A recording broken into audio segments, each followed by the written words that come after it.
This is Metabolic Mastery, a KORR Medical Technologies podcast dedicated to advancing knowledge and practice in metabolic testing. Welcome to Metabolic Mastery, brought to you by KORR Medical Technologies. I'm Dr. Marc Humbert, and this is my co-host, Dr. Cameron Garber. Today, we're going to let you in on a little conversation we had a little bit ago with Dr. Asa Andrew. So he has the nation's largest health talk show, and he's the three-time doc. And so this is actually a really fun conversation. I wish it had been longer. Yeah. We just talked about health, longevity, wellness, really great conversation, some really great points. He's just got such an interesting background of being, a physician, a chiropractor, and then a functional medicine doctor. And so he's got kind of that three certifications, qualifications there that are pretty awesome to all combine into one career. And then he's just done some really interesting and wild things with it, from wrestling and other sports and events and public speaking and then with his talk show. So just really fun stuff. So I'm excited to share with you the conversation that we had, and then we'll keep talking about it. Absolutely. Let's roll that clip. Today we're here with Dr. Asa Andrew. He's got the nation's largest health talk show, and he's the leading ringside physician in the pro wrestling world. So some fun stuff. Tell us about how you got there. Like, did you get into pro wrestling like later? Was this early, like high school thing? How'd that happen? Yeah, so back in the day, as they say, when pro wrestling was getting really hot in the late 90s. Yeah. So we call it the Attitude Era in wrestling.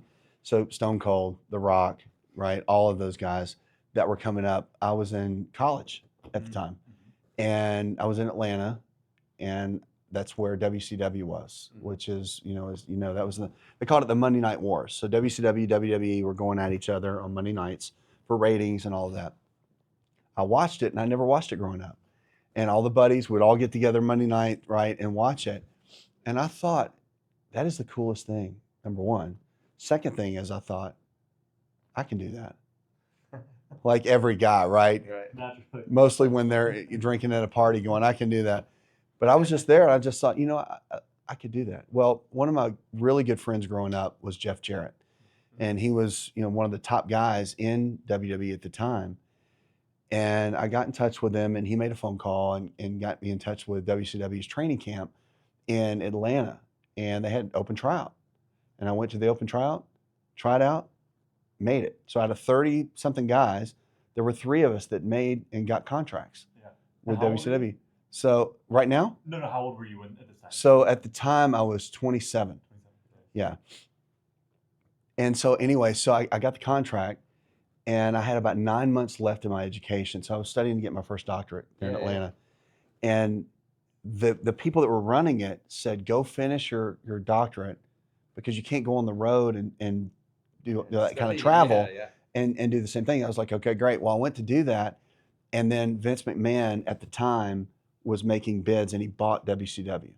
So when he bought it and had the monopoly on pro wrestling, they got rid of all the new developmental contracts. And so mine got nixed. But at the same time, I love the business. It was so much fun. So from there, I went and I got trained by Ted DiBiase, the $1 Million Man. Very, just world-renowned legend, as we call it in WWE, was a friend of mine. And so he made a phone call to his good friend, which is the American Dream, Dusty Rhodes. And so with that, I got trained by Dusty Rhodes for 2 years, which is, now that I sit, it's like if you're a musician and you didn't really know how big of a deal Roy Orbison was or Johnny Cash, and they taught you music, and you look back at one day and you're like, oh my gosh, and so he did. At the time, I knew it was a big deal, but I didn't know how big of a deal it was. And he was great. So from there, I went and wrestled with a company now that I actually work with, called TNA. They were brand new. Jeff Jarrett had started it, and they've been running now for 20-something years, and now are one of the big 3. And now we're partnered with WWE as well. So I ended up wrestling eventually. But from that, my dad got terminal cancer, and so I left the pro wrestling world to go help my dad, and walked with him through his whole path of cancer, and he ended up passing. But through that process, I met a guy named Dave Ramsey. So God always has a plan in everything that we do. I firmly believe that. And so I met Dave Ramsey, and Dave got me started in doing talk radio, which is where my health show started. Okay. So it really launched out from there, but wrestling kind of carried me into that next season. But even fast forward, now at the point that I am, 3 years ago, there's a really good friend of mine, Diamond Dallas Page, another great wrestler, right, in that era of that time. We started hanging out, and I bumped into him, and he was doing his DDPY, which is a yoga system basically that's fitness-based, and really is making a huge impact. Dallas is one of these people that every person he ever has helped, I mean, he's helped guys lose 300 pounds. He's helped, right now he's helping Lex Luger actually walk again. They said he would never really walk again. And through his system of what he's doing in fitness, he's helping Lex actually walk. There was a picture the other day of him hanging Christmas, things on his tree, standing out of his wheelchair, the whole thing. There's story after story with that. Anyway, Dallas and I connected, and through that, long story short, when I turned 50, I was sitting there with him, and he asked me the question. He said, "Is there anything you have any regrets?" Actually, it was not him, it was his wife. "Do you have any regrets?" And I was like, "I don't really have regrets." I go, "But there's one thing I didn't get to finish." And I told him it was the pro wrestling, because my dad got sick and I had to kind of leave it and all of that. And I'll never forget, he looked me in the eye and he said, "So what are you going to do, bro?" And then I asked myself, what are you going to do? So here's the thing. This is how it ties into what we're talking about today. I've always preached 50 is, and then when I was 35, I was preaching 50 is the new 30. Before we really even believed that 50 was the new 30, right? And then as I followed this path in wellness and clinical practice, integrated medicine, lifestyle medicine, now I was 50, and I had to ask myself the question, has all the time that I put into my fitness, working out 7 days a week, 7 days a week, 7 days a week, right? I've got a 14-year-old daughter. I've got a 14-year-old daughter. Okay. She's going to love that. Oh my gosh. So, but really though, of all that training and eating healthy and eating clean, and is 50 really the new 30, right? So when he said, "What are you going to do, bro?" I looked at him and I looked at myself. I went home, I called him, and I said, "I'm going to do it." He called Cody Rhodes, who is now the undisputed champion for WWE, who is Dusty's son, who was there when I got trained originally, and retrained me. I got back in the ring at 50, did my first match, felt like I was 25, no kidding, and got me back in the whole pro wrestling world. And then I got asked to do medical in TNA, and now I work with WWE in medical as well. And so it just turned into, and sometimes I do spots and matches. I do a lot of on-air vignettes and things with talent, but it's a lot of fun. And for me, being able to take this part now of what I've learned and give back, right? We call it in wrestling, it's boys and girls, but we call it the boys. And it's like a fraternity in the back. Oh yeah. And everybody, it's a very unique place. But with what we do in health and wellness, and what we know now in longevity, and what we know in sports performance, that is an area that for some it would be like a dream job. For me, it's just fun. It's just a place. It's so different than everything else I'm doing in my world. Yeah. But I absolutely love it. Yeah. And so now I've kept my body into a place where if I need to do a match, if I need to take a bump, if I need to punch somebody, whatever, I'm back in it. So it's my place. Some people like fishing. I do love snowboarding, which is why I love being out here in Salt Lake. Oh yeah. That would be my other thing that I love. Yeah. But as far as hobbies go, it would probably be my hobby. Yeah. And I'm able to kind of finish in an area that I always wanted to be a part of. Yeah. And give back in a way that's really special. Yeah. Now with the knowledge that we have, in this space, and which is why it's exciting, because, with KORR and being connected with you guys now, it really excites me, because the biomarkers that we've always looked at and that we knew were important, now knowing how important VO2 max is, we've always known it's important, but I don't think everybody else did. Right. And I think, we're getting ready to do testing on all the wrestlers and getting all their measurements, looking at where they are, where they need to be, because wrestling is interesting in the way that it is acting. but it's the most athletic form of acting you've ever seen. Totally. So entertainers, that's something that people don't understand. The entertainers of all levels, it's more athletic than people realize. I once did a stint where when the circus was in town, I got called up to go do the physical therapy for this circus group. So I go and eval and treat all of these circus actors while they were in town for 2 weeks. It was the craziest experience. You don't realize how athletic these entertainers really are, and all that goes into that. And wrestling is so physical that the amount of exertion that they're going through in a fairly long window. A circus act is a couple of minutes. Sometimes those guys are out there wrestling for quite a long time and have to be able to be fit enough to stay safe while they're doing those things. That's the key. Yeah. What you just said is the key. So really for all athletes, but I'm telling you, and it's funny you said circus because that's where pro wrestling started. Yeah. It started as like almost a circus act in back in the day, and they would put on these exhibitions, right, in the circus. And so what's interesting is in wrestling there's what we call this carny language, as we call it, and we have all this lingo. But there's a thing in wrestling called being blown up, and if you don't have your cardio, then you can get hurt. Or more importantly, because remember, wrestling is a dance. And so it's about protecting the other person. Right. You have to have enough cardio within yourself after doing all the different moves to be able to pick you up and because you're throwing the person, but you're controlling the throw. Right. If I'm blown up, my legs are weak, my arms are weak, I can't breathe, I can hurt the other person. Yeah, if you under or over rotate them. That's exactly right. Yeah. So VO2 max in a lot of the athletic endeavors I think is very important. But the way that wrestling functions, pro wrestling, it's very unique because you do these bursts of energy. And I'll tell you, you could have great cardio and you still are sucking wind because of the fast stop, start, stop.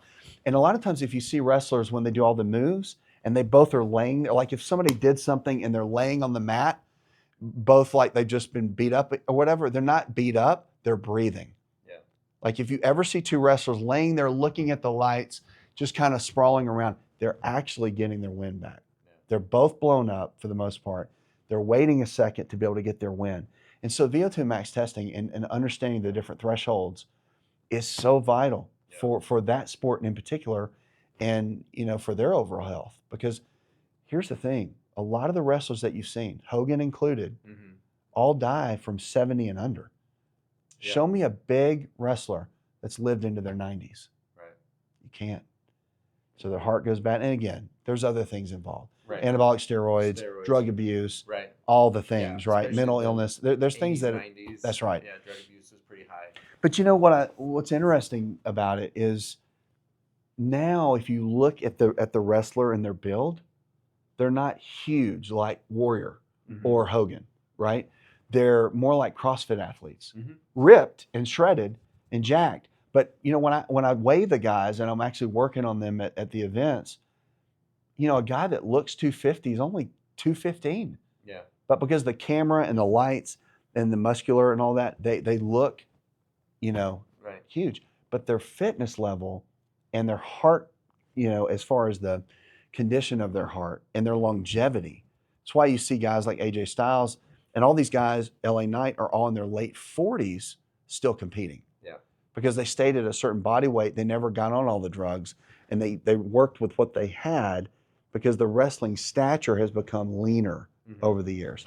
And that's going to give all the guys longevity and girls. I mean, it really has become a healthier sport for everyone. Well, I would say that's true of most sports, that we're learning more about how much fitness and taking care of the little things in somebody's fitness and not maybe living the lifestyle like they used to really helps with longevity. The reason why Tom Brady's able to play till he's 45, great example. Things like that are because we've dialed in sports nutrition and all the elements of recovery and conditioning so that people can still participate into their 40s. 100%. So I love that's coming into the wrestling world as well to keep those athletes so much healthier. Because like you said, most of the time, NFL is the same way where most NFL players don't make it to Medicare age. They really don't. And I've interviewed a lot. I work with NFL Alumni Health, and So they look at the alumni, right? And they really focus on the health and providing different services to help those guys that have retired, and a lot of them are in bad shape because they weren't trained and taught how to take care of themselves post play, right? And it's sad in a lot of ways, but I'm excited about this new generation and the way we're educating now as providers, because we've learned so much. But I think we're living the kind of lifestyle that we're wanting to show our patients, and it shows. Yeah. I mean, really, truly, you look at, if I look at athletes now that started when they were 20 and ate healthy, exercised, avoided, alcohol and drugs and all of that, when we're 50, you do look 40 or 35. You don't look, think about 20 years ago, think of 50.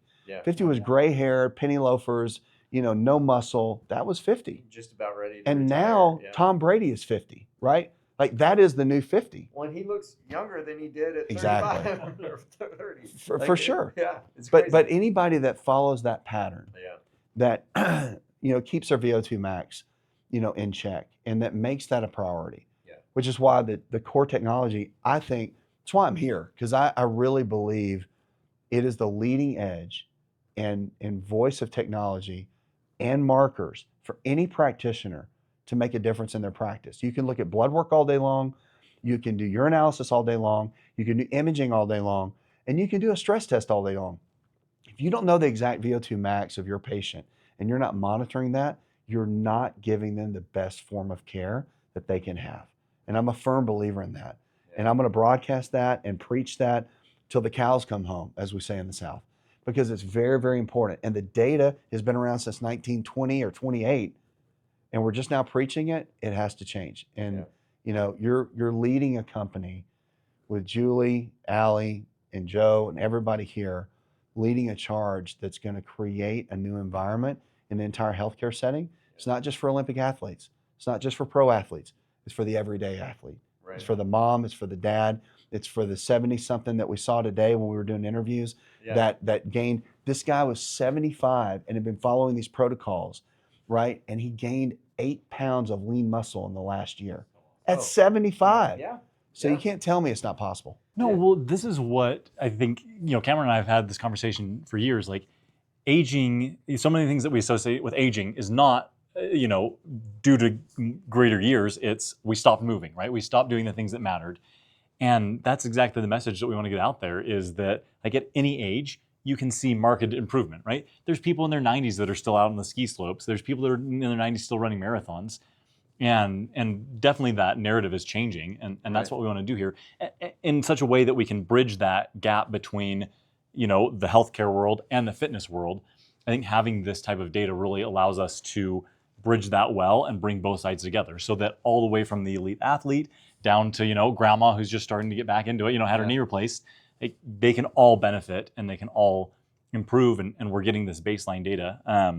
There was a paper that came out in 2016 that looked at cardiorespiratory fitness as a key vital sign. Like, that's exactly how it should be. Everyone should know their number. Right. This should be a regular testing, so that we are living longer and living better longer. Yeah, and it's so fun to watch people make that progress. Our most viral video that we've ever made on Instagram was an 83-year-old. So she came to us at 83 years old and is having falls and problems and things like that. And so she's telling me about her back pain and her knee and all this stuff, and telling me about the fall she's had. I'm like, you don't have a knee pain problem or a back pain problem. You have a strength problem. You can't generate enough power, and that's why you're falling and all these things. Like, we'll help you get that back. And so, we did the testing and all these things and got her on the right program. And our biggest video ever is of her doing a broad jump of, like, it wasn't anything too crazy. Any kind of broad jump at that level. It was about 18 inches. You know what I'm saying? At 83. Yeah. She was able to jump. That's what I'm saying. People don't sprint, they don't jump, they don't do anything after like age 40. You can ask someone. Right, so that's a great testimony. Yeah. Oh, it was so to fun. see an 80-something-year-old like do any kind of jump. Yeah, I'd be clapping. It was so fun. Oh, it was great. When you think about that, how many people do you ask? My favorite question. Yeah, it's like past the age of 40. When was the last time you jumped? When was the last time you sprinted? Yep, exactly. And so there's so much room for improvement. There's so much room for growth. There's such a need for this to get out out to the world. Like this Yeah. is exactly why we're doing what we're doing. And I just love what you talked about is like, performance is important in the domain of wrestling, right? We want to help them be next level, but what happens after, right? And this goes through every domain. You know, what happens to people in the military after they leave? What happens in other professional sports? Like, how do we look at not just your health and performance now, but longevity in the future, and make sure that, you know, that things are going well? So, Guys, thanks for having me. It's been so yeah, fun. absolutely. For Yeah. sure. Appreciate you guys. We could talk about this all day long. all day. Yeah. Yeah, we'll do it again. So fun. Awesome. All right. Wish that we could have continued that conversation. Yeah. That was just super fun to talk about. You'd actually had a really long day at that point as well. Yeah. You'd spent, like, We've the day been with him. filming all day, so we're doing a really fun collaboration between KORR and Dr. Asa Andrew and his whole team. And so still kind of in the development mode, and so it's still secret. But stay tuned. We're excited for what is being produced with all of that. So we've been filming all day, getting behind the scenes and customer footage and all kinds of stuff. So really fun stuff.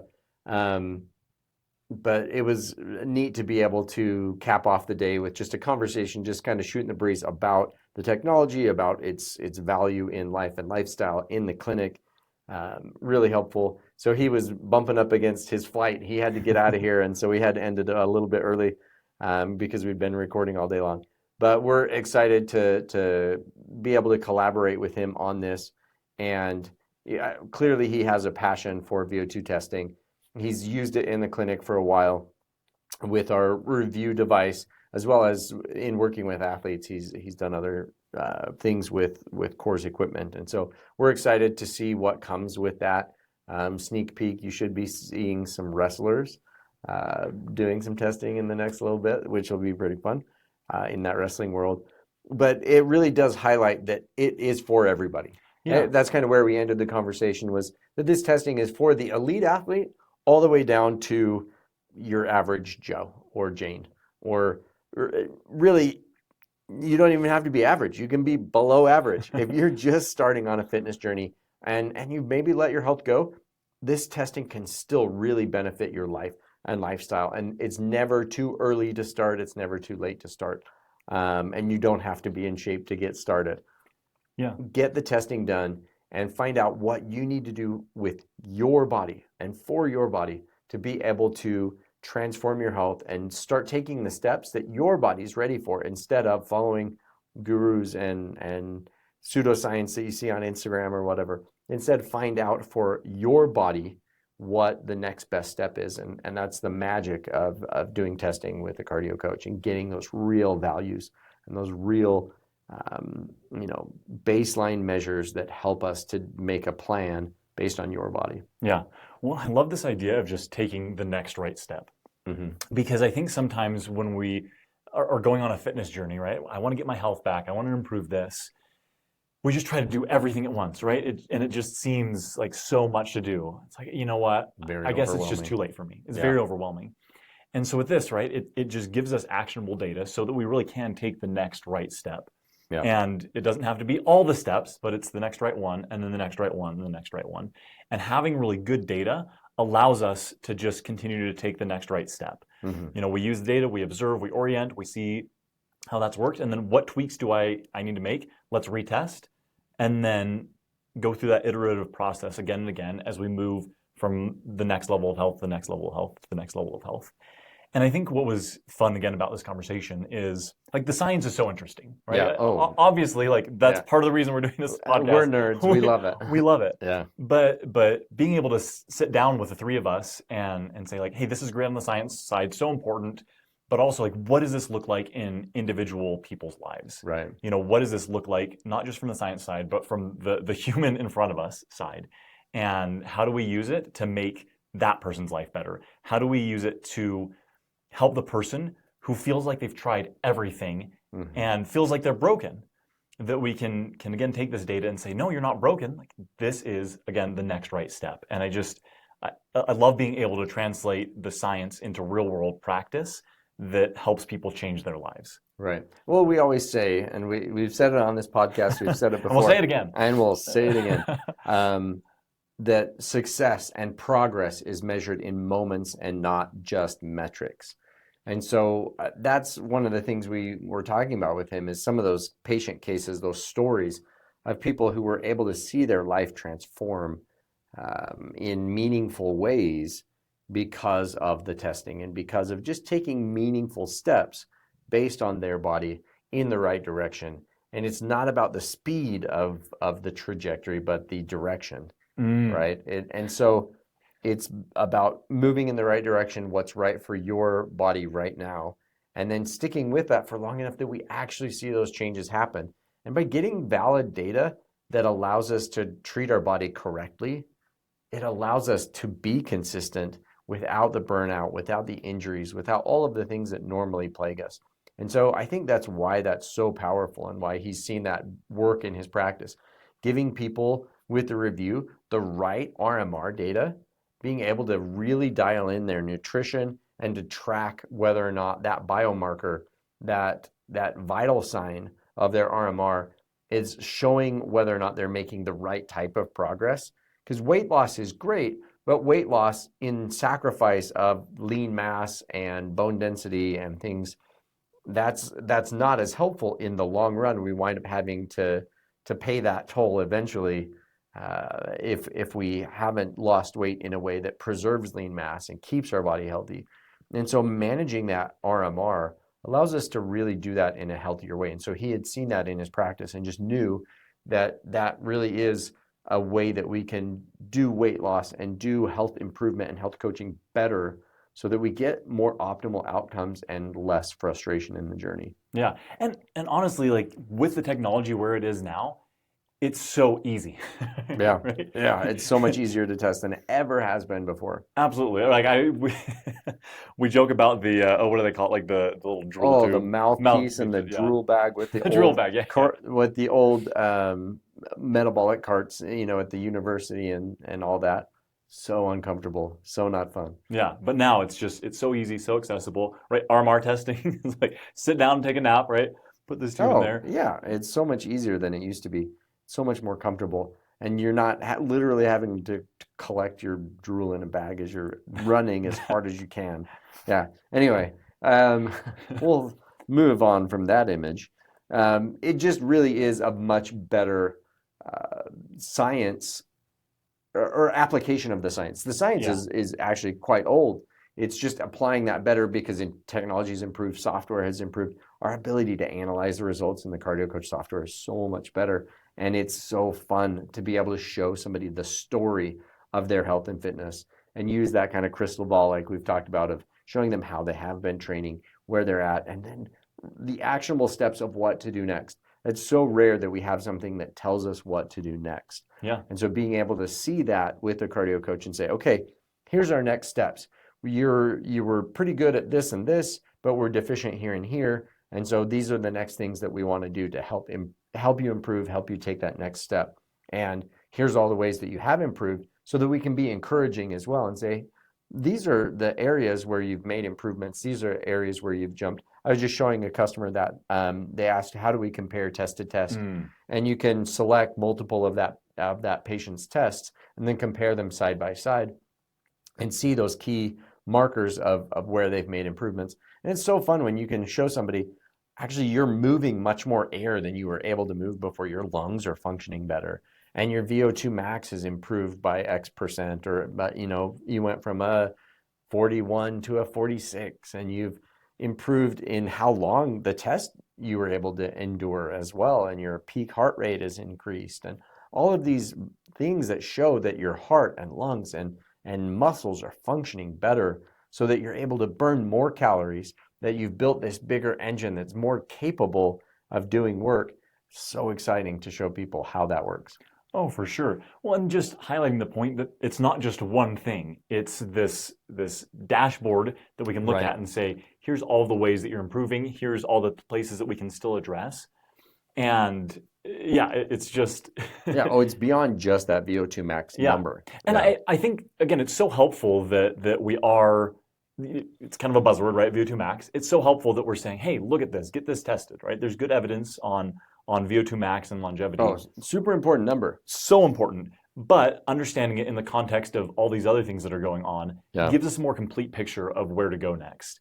And again, highlights that this isn't just a one-off thing that we do. This is using data consistently alongside people training in a way that allows them to be consistent, and then mapping out, where do I go to next? How have I improved? And like, that's super nice, especially in the cases when we don't always see the change physically as quickly as we'd like, but we can see like, hey, what's happening under the hood? What's going on beneath the surface? Yeah. These positive changes, like you mentioned, VO2 max is going up, your endurance is longer, right? Your heart rate recovers more quickly.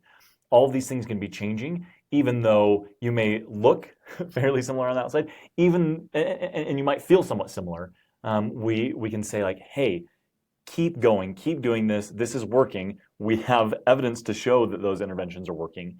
And I think that can help, one, just on the confidence end of the person, buy-in, or the buy-in of continuing with this intervention, but then of just sticking with it long enough that we're actually seeing those changes compound over time to really big improvements. Yeah. Right? To what you mentioned on the episode, right? That client being able to do a significant broad jump where she hadn't even been able to jump in the beginning, or now I can put this piece of luggage into an overhead compartment, or now I can play with my grandkids, or now I'm getting invited on my friend trips again because I'm no longer the person that's slowing them down. Like, these are meaningful changes, meaningful things. Well, she was even talking about her sister plays beach volleyball, like sand volleyball, in her 80s. And which is so cool. Yeah, so cool. She has a beach volleyball court in her backyard, and she was talking about wanting to go and play with her. And I'm like, to go from falling to being able to go play beach volleyball with her sister, that's awesome. What a huge change in balance, in mobility, in capability, to have that confidence. She talked about playing pickleball again, actually for the first time. So so cool that you can, even in your 80s, even when you feel like, oh, I'm too old, oh, it's going to be too hard, you can still make such progress. Absolutely. Well, and I think that is the crux of the matter, is at any age, we can make progress. And there are those narratives out there that say, like, be done with this. Oh, you used to be a runner, you can't be a runner anymore. Oh, you used to do this, you can't do that anymore. Oh, you're this age, should have done something earlier. Right. And our bodies are just remarkably adaptable, and they remain adaptable across our entire lifespan. Yeah. And it's can I develop the consistency that allows me to make these changes? But in this client's case, I think the cool thing is it changes what's possible. It changes the questions that we ask. Yeah. Instead of the question being like, how do I not fall when I get out of bed? The question is, oh, how do I work so I can play pickleball? Oh, how do I do this? It just opens up these new avenues, these new possibilities for life, which I think is so cool, because I think sometimes our world shrinks so much as we age, and the list of what we have to say no to because our bodies demand it increases. Yeah. And we want to flip that script and make it so that our bodies aren't making the decision for whether we can do something or not, right? It's, do I actually want to do this? And again, I think that's what the meat of this conversation really was how do we expand what's possible for individuals? How do we give them more freedom of choice in what they do and in how they live, and make it so that their bodies are not telling them no? Yeah, that's exactly right. That they're in charge of what they can and can't do, and not their body limiting that. Absolutely. Well, thanks so much for joining us. As always, if you want more content like this, remember to like, follow, and subscribe, and we'll catch you next time. Ready to take your metabolic testing to the next level? Visit KORR.com to learn more about purchasing our metabolic test equipment.